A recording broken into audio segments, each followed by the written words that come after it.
जीव विज्ञान biology Chapter 7. श्वसन तंत्र रेस्पिरेटरी सिस्टम। सजीव पोषक तत्वों जैसे ग्लूकोज के लिए ऑक्सीजन O2 का परोक्ष रूप में उपयोग करते हैं, जिससे विभिन्न क्रियाओं को संपादित करने के लिए आवश्यक ऊर्जा प्राप्त होती है।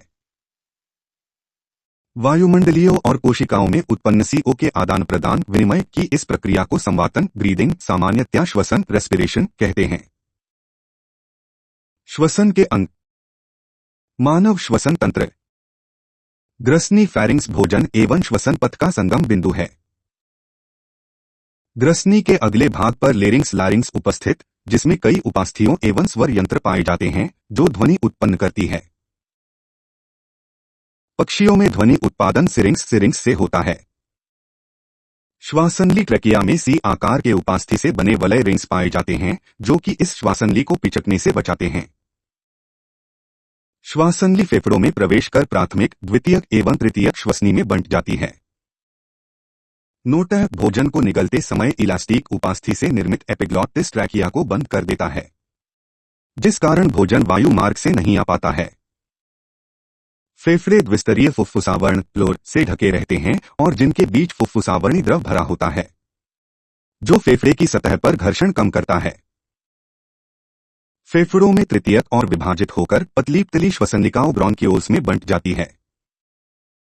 श्वसनलिकाओं ब्रोंकियोल्स के अंतिम सिरों पर कूपिकाएं एल्वियोली होती हैं, जो हमारे फेफड़ों लंग्स की क्रियात्मक व संरचनात्मक इकाई हैं।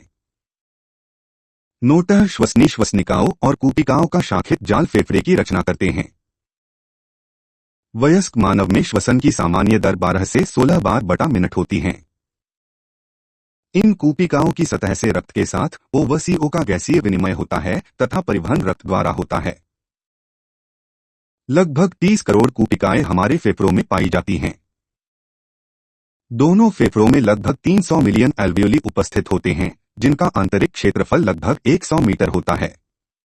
इनकी भित्ति की बाहरी परत पीत तंतुमय संयोजी ऊतक की बनी होती है। श्वसन आयतन और क्षमताओं का मापन स्पाइरोमीटर से करते हैं। श्वसन पथ का मार्ग। नासाद्वार नासा कक्ष ग्रसनी कंठ श्वासनाल श्वसनी प्राथमिक द्वितीयक तृतीयक प्रारंभिक श्वसनिका कूपिकाएं। वयस्क मानव में श्वसन की सामान्य दर 12 से 16 बार मिनट होती है। नोट ऑक्सीजन 0.2 हीमोग्लोबिन से क्रिया करके ऑक्सीहीमोग्लोबिन का निर्माण करता है। O2 plus Hb equals HbO2. Haemoglobin यह एक लौहयुक्त प्रोटीन है, जिसका निर्माण लौहयुक्त वर्णक पिगमेंट हीम तथा ग्लोबिन प्रोटीन के द्वारा होता है। एक स्वस्थ मनुष्य के रक्त में हीमोग्लोबिन Hb की औसत मात्रा 15 ग्राम प्रति से 100 मिलीलीटर होती है। हीमोग्लोबिन Hb का रंग बैंगनी वायोलेट होता है। श्वसन तंत्र में वायु का प्रवाह। Movement of air through respiratory system. नासिका मार्ग ग्रसनी गला कंठ श्वासनली श्वसनी वायुकोष्ठक रुधिर केशनलिका ऊतक। श्वसन की क्रिया मैकेनिज्म ऑफ रेस्पिरेशन। श्वसन 3 मुख्य चरणों में होता है: श्वास क्रिया, गैसों का विनिमय तथा गैसों का परिवहन। श्वास क्रिया में 0.2 का अंतःकरण तथा CO का बहिःकरण होता है। गैसीय विनिमय से वायुकोष्ठों विनिमय का प्राथमिक स्थान तथा रुधिर के बीच आंशिक दाब के कारण गैस का आदान प्रदान होता है।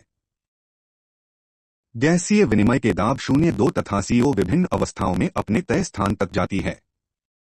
0.23% घुली अवस्था में तथा 97% ऑक्सीहीमोग्लोबिन अवस्था में विभिन्न ऊतकों तक जाती हैं। को 27% घुली अवस्था से 70% बाइकार्बोनेट तथा 23% कार्बामिनोहीमोग्लोबिन की अवस्था में फेफड़ों तक जाती है। कोशिकीय श्वसन सेल्यूलर रेस्पिरेशन। कोशिकीय ऑक्सीकरण की प्रक्रिया को कोशिकीय श्वसन कहते हैं। इसमें ग्लूकोज रासायनिक ऑक्सीकरण होता है, जिससे ऊर्जा को 2 जल प्राप्त होते हैं।